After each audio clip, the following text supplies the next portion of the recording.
চল। মা না, আমি কোনো কথা মা শুনবো না। আমার কথাটা শোনো। মা তোর বাবা ঠিক কথা বলেছে, এখানে আর এক মুহূর্ত নয়। মা চল দাঁড়াও মা।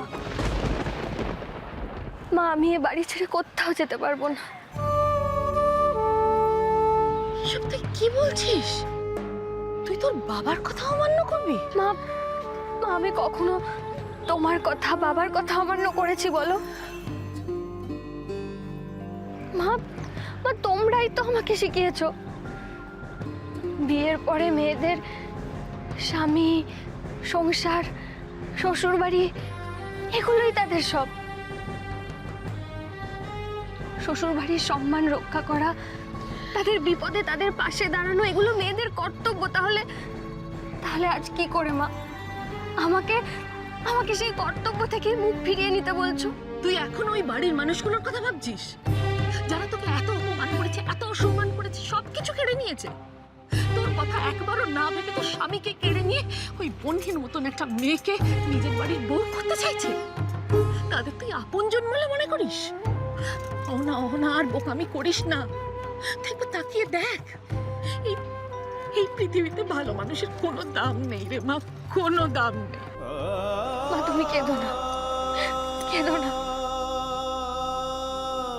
আমি জানি তোমার খুব কষ্ট হচ্ছে, বাবারও কষ্ট হচ্ছে।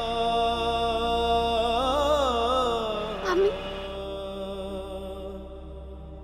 মা আমারও তো কষ্ট হচ্ছে, কিন্তু মা এখন এখন যে আমার কষ্টের কথা ভাবলে চলবে না। মা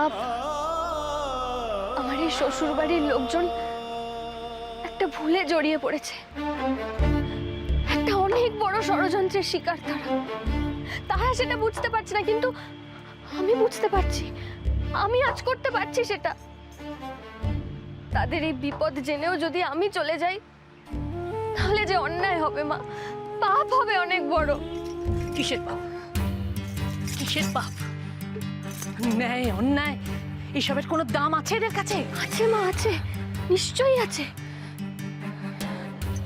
আজ তারা সত্যিটা জানে না, তাই অন্ধকারে রয়েছে, কিন্তু একদিন এই অন্ধকার কাটবে। আমি নিজেই অন্ধকার কাটাবো। মা মা আমার এই শ্বশুর বাড়ির লোকজন আমার গুরুজন, আমাকে কত ভালোবাসা দিয়েছেন বলতো।